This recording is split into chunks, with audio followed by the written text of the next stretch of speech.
తిరిగి BCN news కి స్వాగతం. భీమవరం ఇంపీరియల్ హాస్పిటల్స్ లో గైనకాలజీ ఫ్రీ మెడికల్ క్యాంప్ నిర్వహించారు. స్త్రీలకు సంబంధించిన గర్భసంచి ఆపరేషన్లు, high risk pregnancy, normal deliveries, గర్భసంచి యూరియన్ ఇన్ఫెక్షన్స్, పీరియడ్ సమస్యలు, caesarean sections, bleeding, PCOD, hysterectomy తదితర వ్యాధులకు gynaec endoscopy, high risk pregnancies, laparoscopic, hysteroscopic surgeon doctor S Keerthana ఉచిత వైద్య సేవలు అందించారు. ఉచితంగా ఓపీ చూడటమే కాకుండా అల్ట్రాసౌండ్ టెస్ట్ ఉచితంగా చేశామని, రోగులను పరీక్షించిన తర్వాత అవసరమైన వారికి వివిధ రక్త పరీక్షలు, ఎక్స్రే, స్కానింగ్ లో 50% రాయితీ ఇచ్చినట్లు imperial hospitals executive director doctor Rayasam Naresh చెప్పారు. ప్రతి నెల ఒకరోజు మెడికల్ క్యాంప్ నిర్వహిస్తామని, ఈ అవకాశాన్ని సద్వినియోగం చేసుకోవాలని కోరారు.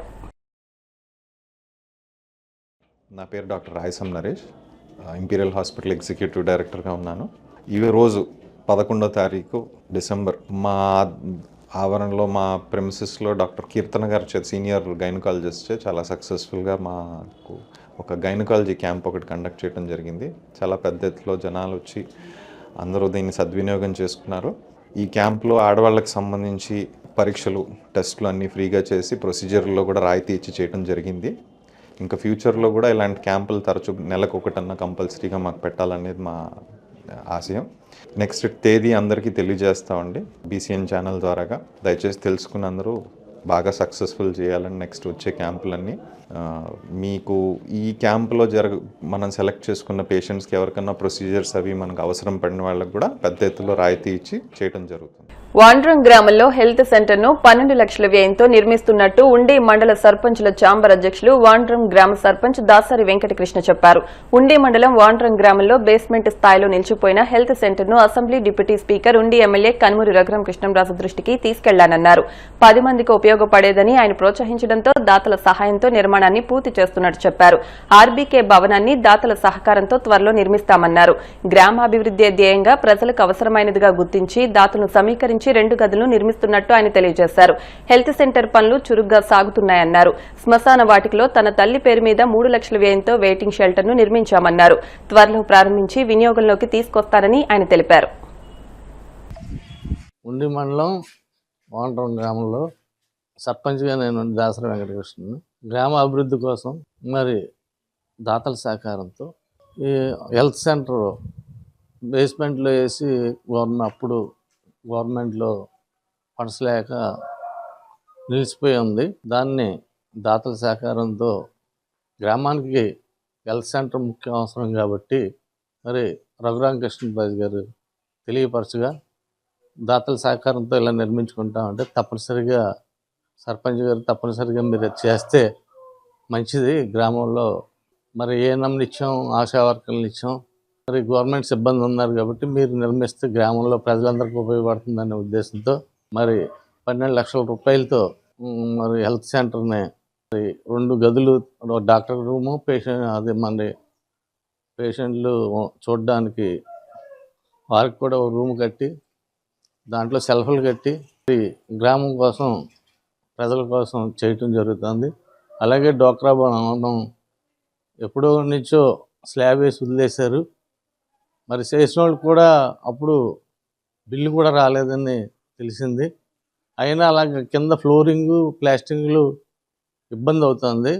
కింద ఫ్లోరింగ్ బాగా పాడైపోవటం వల్ల వచ్చిన వాళ్ళందరూ ఇబ్బంది పడుతున్నారనే ఉద్దేశంతో దానికి కూడా ఒక 2 లక్షల రూపాయలతో కింద ఫ్లోరింగు అలాగే చుట్టూరు ప్లాస్టింగు చేసి దానికి కూడా 2 గదులు నిర్మించడం జరిగింది.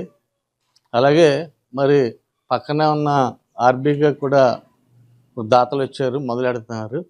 మరి వారికి కూడా ప్రత్యేక దాతలకి ఆర్బీకే రైతు భరోసా కేంద్రం ఈరోజే వచ్చి చూసుకుని వెళ్ళారు. మరి అది కూడా ఒక 6 రోజుల్లో పని మొదలెడతాం. ఇదంతా మరి ఈ వాతావరణం మన అంగన్వాడీ స్కూలు, ఆర్బీకే, అలాగే మరి డోక్రా భవనం, హెల్త్ సెంటర్ ఒకేసాట ఉండటం అనేది అందరికీ మంచిది. మరి ఇదంతా కూడా లేట్ అయ్యింది ఇప్పటికే. ఇంకా మరి పదవీ కాలం సర్పంచ్గా టైం దగ్గరికి వచ్చేస్తుందనే ఉద్దేశంలో ఈ పని అంతా కూడా దాతల సహకారం తీసుకుని, అలాగే భూపతరాజు సత్యవతి గారు 6 లక్షలు ఇచ్చారు.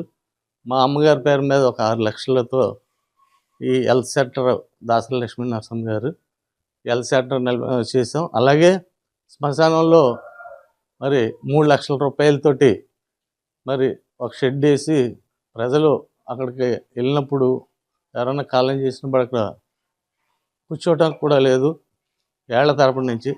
దాన్ని కూడా మా అమ్మగారు జ్ఞాపకార్థం మరి అది కూడా చేయటం జరిగింది. ఇవన్నీ కూడా మరి అంతా కూడా రఘురామకృష్ణరాజు గారు సలహా మేరకు, ఆయన ఆశీస్సుల మేరకు ఈ ప్రోగ్రాం అంతా చేస్తున్నాము. సంవత్సరంలో ఓపెన్ చేద్దామనే ఉద్దేశంలో సార్ పర్మిషన్ తీసుకుని, ట్రిబులర్ గారు పర్మిషన్ తీసుకుని మోస్ట్లీ జనవరి 1st వీక్లో పెడదాం అనుకుంటున్నాం ఈ ప్రారంభోత్సవం అంతానే. దానికి ప్రజలు కూడా సహకరించాలని కోరుకుంటున్నాం. గరగపర్రు వంతెన నిర్మాణం చేపట్టి 92 ఏళ్లు అవుతోందని, ప్రస్తుతం వంతెన శిథిలావస్థకు చేరడంతో ప్రయాణికులు వంతెనపై ప్రయాణించేందుకు బెంబేలెత్తిపోతున్నారని సిపిఎం జిల్లా కార్యదర్శి జేఎన్వి గోపాలన్ ఆందోళన వ్యక్తం చేశారు. పాలకోడేరు మండలం గరగపర్రు వంతెనను ప్రయాణికులకు ఇబ్బందులు లేకుండా తక్షణ నిర్మాణం చేపట్టాలని డిమాండ్ చేశారు. గరగపర్రు వంతెన వద్ద సిపిఎం ఆధ్వర్యంలో ధర్నా నిర్వహించారు. ఈ సందర్భంగా సిపిఎం జిల్లా కార్యదర్శి జేఎన్వి గోపాలన్ మాట్లాడుతూ, వంతెన నిర్మాణం చేపట్టి 92 ఏళ్లు గడిచిందని, ఈ నేపథ్యంలో వంతెన శిథిలావస్థకు చేరి ఏ సమయంలో కూలుతుందో కూడా తెలియని పరిస్థితిలో ఉందన్నారు. అయితే ఇటీవల వంతెన నిర్మాణం చేస్తున్నట్లు అధికారులు ప్రకటించారని తెలిపారు. దీనిలో భాగంగా వంతెనను మూసివేస్తున్నట్లు ప్రకటించి బోర్డులు ఏర్పాటు చేశారని పేర్కొన్నారు. అయితే ప్రత్యామ్నాయ ఏర్పాటు చేసి ప్రయాణికులకు ప్రయాణానికి ఆటంకం లేకుండా వంతెన నిర్మాణం చేపట్టాలని డిమాండ్ చేశారు. ఈ కార్యక్రమంలో పాలకోడేరు ఉండి సిపిఎం మండల కార్యదర్శులు శేషపు ఆశ్రియ, దనికొండ శ్రీనివాస్, గ్రామస్తులు పాల్గొన్నారు. పాలకోడేరు మండలం గరగపర్రు గ్రామంలో ఉన్నటువంటి 92 సంవత్సరాల క్రితం నిర్మించినటువంటి ఏదైతే వంతెన ఉందో ఆ వంతెన శిథిలావస్థకు వచ్చింది. ఇక్కడ ఆర్ఎండ్బి వారు బరువైన వాహనాలు దీని నుంచి వెళ్ళకూడదని చెప్పేసి ఇక్కడ హెచ్చరిక బోర్డులు పెట్టారు.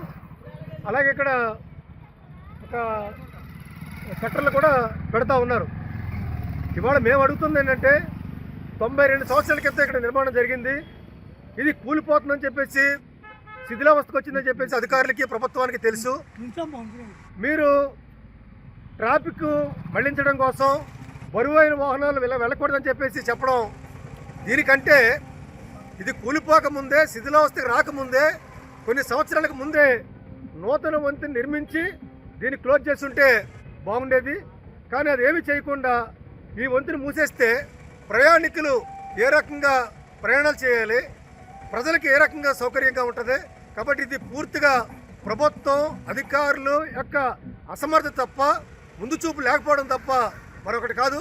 కాబట్టి ఎప్పటికైనా తక్షణమే గరగపర్రులో ఏదైతే వంతెన ఉందో నూతన వంతెన తక్షణమే దీన్ని ప్రారంభించి ప్రజలకు ఎటువంటి అసౌకర్యం లేకుండా నూతన నిర్మాణాన్ని వెంటనే చేపట్టాలని మేము ప్రభుత్వాన్ని, అధికారులని డిమాండ్ చేస్తాం. క్వాంటమ్ టెక్నాలజీ కంప్యూటరింగ్ సామర్థ్యాన్ని అపారంగా పెంచే అవకాశం ఉంటుందని పలువురు అంతర్జాతీయ నిపుణులు పేర్కొన్నారు. భీమవరం ఎస్ఆర్కేఆర్ ఇంజనీరింగ్ కళాశాలలో కంప్యూటర్ సైన్స్ ఇంజనీరింగ్ డిపార్ట్మెంట్ ఆధ్వర్యంలో algorithms in advanced artificial intelligence ICAAI 2025 అనే అంశంపై 3 రోజుల పాటు జరిగే 3వ అంతర్జాతీయ సదస్సు గురువారం ప్రారంభమైంది. కార్యక్రమానికి program chairman CSE head doctor BHVS Ramakrishnamraju అధ్యక్షత వహించారు. ఈ సందర్భంగా మలేషియాలోని university Putra Malaysia professor doctor Hazlina Binti Hamdan ముఖ్య అతిథిగా పాల్గొని మాట్లాడుతూ, గతంలో ఆర్టిఫిషియల్ ఇంటెలిజెన్స్ వ్యవసాయ రంగంలోనూ health care, finance, transportation, agricultural వంటి అంశాల్లో ప్రధాన భూమిక పోషించేదన్నారు.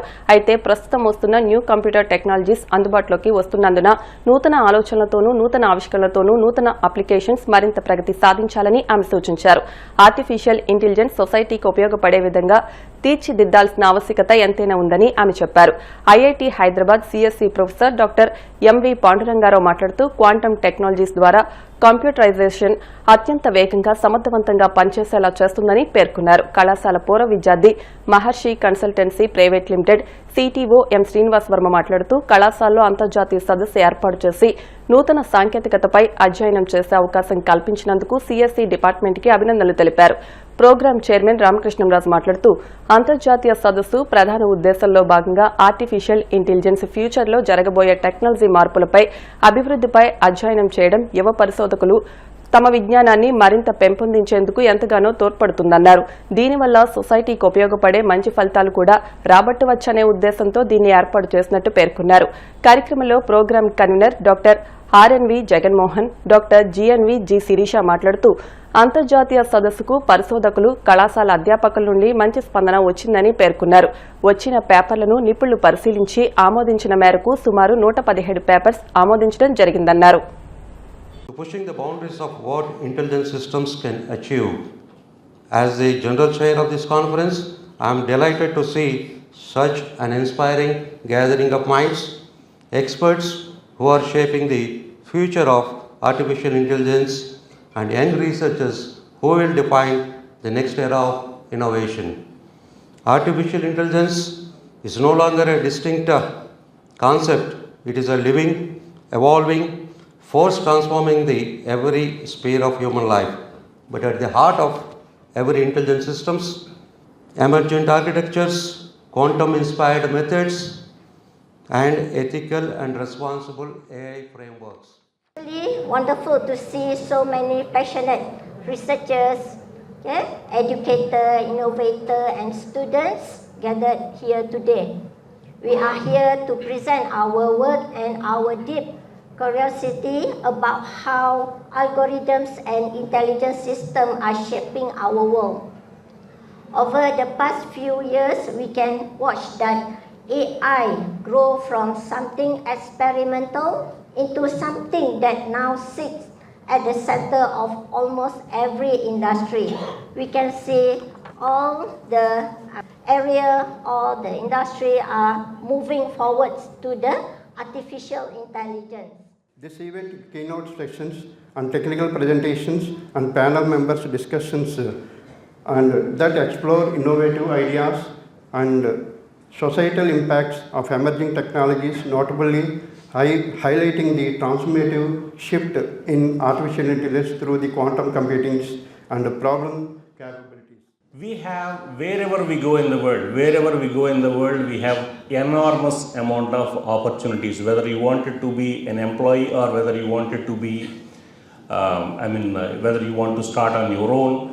Wherever we go in the entire world, we have n number of opportunities, and the key differentiator with all the blessing is we can start anything without a single rupee investment as well, and that is possible in the field of computer science. Very fruitful and enjoyable experience during these 3 days, and I wish you all the best. ఆపదలో ఉన్న కష్టకాలంలో ఉన్న అభాగ్యులకు మన పరిధిలో చేతనైన సహాయం అందించడం మానవ ధర్మమని భీమవరం ఆర్యవైశ్య వర్తక సంఘ భవనం అధ్యక్షులు వబిలిశెట్టి వెంకటేశ్వరరావు అన్నారు. విజ్ఞాన వేదిక సేవా సంస్థ ఆధ్వర్యంలో అనారోగ్యంతో ఆర్థిక ఇబ్బందులు ఎదుర్కొంటున్న కరుకు అప్పారావుకు ఆర్యవైశ్య యువజన సంఘ భవనం నందు నిత్యావసర సరుకులు, బియ్యం, నగదు అందించే కార్యక్రమంలో వబిలిశెట్టి వెంకటేశ్వరరావు మాట్లాడుతూ ఇటువంటి సేవా కార్యక్రమాలకు స్ఫూర్తినిస్తున్న అల్లు శ్రీనివాస్ ను అభినందించారు.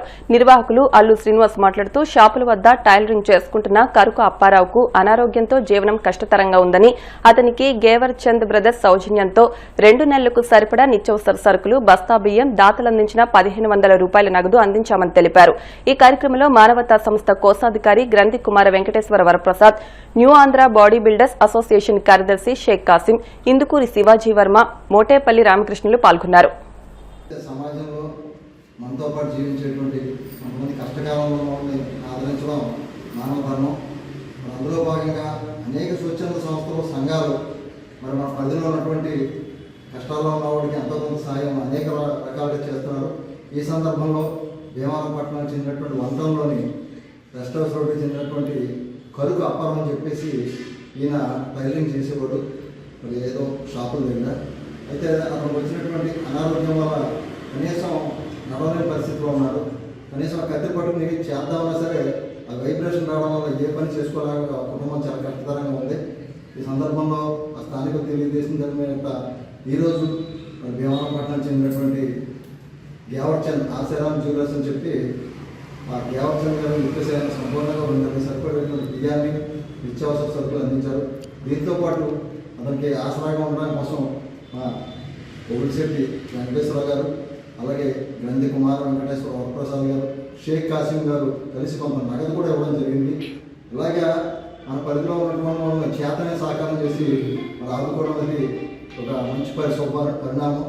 ఈ సందర్భంలో ఈ సహాయ సహకారం అందించినటువంటి గేవర్ చంద్ గారికి, అలాగే వెంకటేశ్వర గారికి, అలాగే ఇటువంటి కార్యక్రమం ప్రోత్సహిస్తున్నటువంటి మా మానవతా సంస్థ తరఫున గంధ ప్రసాద్ గారికి, కాసిం గారికి ప్రత్యేక ధన్యవాదాలు తెలియజేస్తున్నాను. ఏ రకమైన ఇబ్బందులు వచ్చినా మన అల్లు శ్రీను గారు దగ్గరికి వస్తే ఎంతో కొంత సహాయ సహకారాలు జరుగుతాయి అనే దానికి ఇది ఒక నిదర్శనం. ఎందుకంటే మిగిలిన వాళ్ళందరూ ఎవరి వృత్తుల్లోనూ ఎవరి వ్యాపారాల్లోనూ వాళ్ళు తిరుగుతూ ఉంటారు. ఆయన దగ్గరికి వచ్చి ఆశ్రయించిన గ్యారంటీగా ఎంతో కొంత ఆర్థిక సహాయం, కనీసం వాళ్ళకి అవసరాలకు సరిపడే ఆహార పదార్థాలు అందించడానికి కృషి చేసి ఇస్తూ ఉంటాడు. ఇలాంటి ఇబ్బంది ఎవరికి రాకూడదు. అలా ఇబ్బంది వచ్చినందుకు అతనికి మనస్ఫూర్తిగా ఆరోగ్యం బాగుపడాలని కోరుకుంటూ ఈ సహాయ సహకారాలు ఇంకా ఎవరైనా ఇవ్వగలిగి ఉంటే కనుక ఇచ్చి అతన్ని సహకరించవలసిందిగా కోరుతున్నాను. అల్లు శ్రీను గారి ఆధ్వర్యంలోని కరుపు అప్పారావు గారికి మరి కొద్దిగా ఇబ్బంది పడుతున్నట్టు తెలిసింది.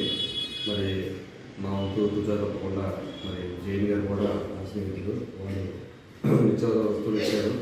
అలాగే మేము పులిశెట్టి వెంకటేశ్వర గారు, అలాగే గంధి ప్రసాద్ గారు కూడా నాకు సహాయం చేసాం వృత్తావృత్తిగా.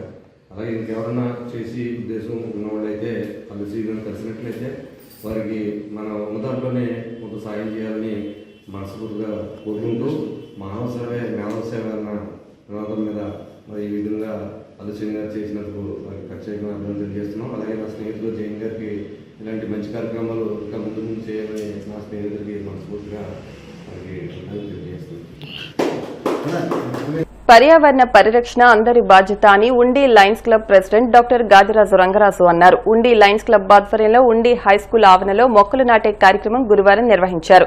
వృక్షో రక్షిత రక్షితః అనే నానుడి ఉందన్నారు. స్కూల్ ప్రధాన ఉపాధ్యాయురాలు వై రామలక్ష్మి మాట్లాడుతూ విద్యార్థులంతా తల మొక్క నాటాలన్నారు. నాటిన మొక్కలను విద్యార్థులకు దత్తత ఇచ్చారు. క్లబ్ కార్యదర్శి Penumasa Rangaprasad Raju, second vice president Mudunuri Sivaramaraju, DC member Kanneganti Ruthkala, దాతలు vice president Dwarampudi Narayana Reddy, past president Satti Brahmareddy, Gottumukkala Ramu, టీచర్లు ఎం మధుసూదన్ రావు, కె శ్రీనివాసరావు, విద్యార్థులు తదితరులు పాల్గొన్నారు.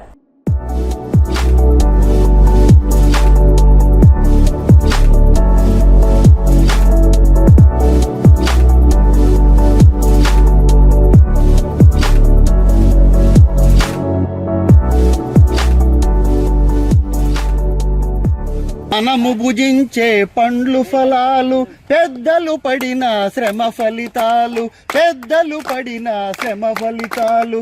ప్రతి ఒక్కరూ ఒక మొక్క నాటితే అవి ఏ రేపటి పసిడి పంటలు. పాప ఊయలుగా ఆట బొమ్మగా, పెళ్లి పందిరిగా పల్లకిగా, పెళ్లి పందిరిగా పల్లకిగా.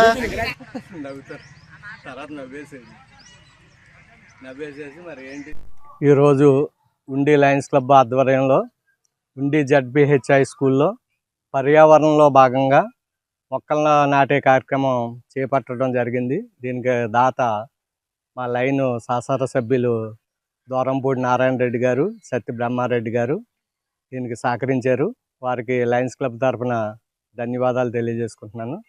వృక్షో రక్షిత రక్షితః అనే నానుడి ఎప్పటి నుంచో కూడా మనకు పూర్వం నుంచి ఉంది. చెట్లు ప్రగతికి మెట్లు అనేది కూడా మనం తరచుగా వింటూ ఉంటాం. మొక్కల్ని మనం ఖచ్చితంగా పెంచాలా. ప్రతి ఒక్కరూ కూడా కనీసం పాఠశాలలో కాకపోయినా ఇంటి వద్దన్న ఒక మొక్క నాటాలి. ఇలా కాలుష్యం ఏ స్థాయిలో ఉందో అందరూ తెలుసు. మనకి రాజధాని ఢిల్లీలోనే చూస్తే అందరూ కూడా మాస్కులు పెట్టుకుని తిరుగుతూ ఉంటారు, చాలా ఇబ్బంది పడుతున్నారు. అలా చాలా నగరాల్లో కాలుష్యం బారిన పడుతున్నాయి. అలాగే పల్లెటూరులో కూడా మనకి ఈ మధ్య కాలుష్యం ఎక్కువగా పెరిగిపోయింది. కాబట్టి ప్రతి ఒక్కరూ కూడా మరి మొక్క నాటాలని ఈ సందర్భంగా నేను విజ్ఞప్తి చేస్తున్నాను. ఈరోజు లయన్స్ క్లబ్ ఉండి వారి ఆధ్వర్యంలో పాఠశాలలో మొక్కలు నాటే కార్యక్రమాన్ని చేపట్టారు. ఒకప్పుడు మనకి మంచినీళ్ళు కొనుక్కోవడం అనేది మన పూర్వీకులు ఎరగరు, కానీ ఇప్పుడు అందరం కూడా మంచినీళ్ళు కొనుక్కుంటున్నాం. రాబోయే రోజుల్లో ఆక్సిజన్ కోసం ఆక్సిజన్ సిలిండర్లు కొనుక్కునే రోజులు రావచ్చు. ఆ విషయాన్ని మనం పిల్లలందరికీ తెలియజేసి మొక్కలను ఇప్పటి నుంచి కనీసం ఒక ఇంటిలో ఒక మొక్కలనే పెంచినట్లయితే తప్పనిసరిగా పర్యావరణాన్ని గ్రామీణ ప్రాంతాల్లో అయినా రక్షించుకోవడానికి అవకాశం ఉంటుంది. కాబట్టి ఇంత చక్కటి కార్యక్రమాన్ని తెలియజేశారు. దీంతో పాటు మరి శివ మాస్టర్ పిల్లలకి ఒక చక్కని పాటను వినిపించడం ద్వారా మొక్కల యొక్క ఆవశ్యకతను కూడా తెలియజేశారు. ఇంత చక్కటి కార్యక్రమాన్ని మన పాఠశాలలో ఏర్పాటు చేసినందుకు లయన్స్ క్లబ్ ఉండి వారికి పాఠశాల తరఫున ధన్యవాదాలు తెలియజేస్తున్నాను. నరజాతి మనుగడకు ఆధారం చెట్లు నాటండి వేల వేలుగా నేల ఈనినట్లు. మరి అందరం మొక్కలు పెంచాలి, మొక్కలు నాటాలి, పర్యావరణాన్ని పరీక్షించాలి. పర్యావరణ పరిరక్షణ మన అందరి బాధ్యత. ఈరోజు చెట్లను పెంచడం వల్ల అందరి ఆరోగ్యాన్ని కాపాడుకునే అవకాశం కలుగుద్ది. మరి గ్రామీణ ప్రజలందరూ కూడా దీని మీద అవగాహన పెట్టుకుని మరి చెట్లను పెంచాలి, మొక్కలను పెంచాలని తెలియజేస్తూ ఉన్నాము. ప్రతి ఒక్కరు కూడా మొక్కలను పెంచాలి. కలుషిత గాలిని శుభ్రము చేసి ప్రాణవాయువును అందించి కమ్మని పూలు పండ్లు కాయలు కానుకగా మన ఆకలి తీర్చి అటువంటి విధంగా మనకి సహకారం చేసి ఈ మొక్కలను అందరూ పెంచాలని కోరుకుంటూ పాప ఊయలుగా ఆట బొమ్మగా పెళ్లి పందిరిగా పల్లకిగా జాలరి తెప్పగా కుమ్మరి సారెగా తాతయ్య చేతి కర్రగా జీవితాంతము తోడు నీడాయి ప్రాణములుడిగిన కాష్టము తానై పరుల సేవకే అంకితమైనది. అటువంటి అంకితమైన మొక్కని చెట్లని అందరూ పెంచాలి, కాపాడాలి. ఎవరో చెట్లను నరకొద్దని సందర్భంగా తెలియజేస్తూ మరి ఈ కార్యక్రమానికి సహకరించిన ప్రతి ఒక్కరికి లయన్స్ క్లబ్ వారికి అలాగే హెచ్ఎం గారికి ధన్యవాదాలు తెలియజేసుకుంటూ థ్యాంక్ యూ సో మచ్. వార్తలు ముగించే ముందు ముఖ్యాంశాలు మరొకసారి. సేవల డిజిటలైజేషన్ కోసమే స్మార్ట్ ఫోన్స్. అంగన్వాడీ సిబ్బందికి స్మార్ట్ ఫోన్స్ అందించిన Bhimavaram MLA Anjibabu. Deputy speaker ఉండి ఎమ్మెల్యే రఘురాం కృష్ణంరాజుపై తాడేపల్లిగూడానికి చెందిన ఒక వ్యక్తి చేసిన అనుచిత వ్యాఖ్యలను ఖండించిన ఎస్సీ, ఎస్టీ, బీసీ మైనార్టీ నాయకులు. భీమవరం ఫెమినా లయన్స్ క్లబ్ ఆధ్వర్యంలో డిఎన్ఆర్ ఇంజనీరింగ్ కళాశాలలో ఉచిత మెగా ఉమెన్స్ మెడికల్ క్యాంపును ప్రారంభించిన కళాశాల ఉపాధ్యక్షులు పాండురంగరాజు. భీమవరం ఎస్ఆర్కేఆర్ ఇంజనీరింగ్ కళాశాలలో advancing space science and society అనే అంశంపై వర్క్షాప్. ఈ వార్తలు ఇంతటితో సమాప్తం. మరిన్ని వార్తల కోసం BCN digital YouTube channel, Facebook page ని ఫాలో అవ్వండి. అప్డేట్ వార్తల కోసం ప్లీజ్ సబ్స్క్రైబ్.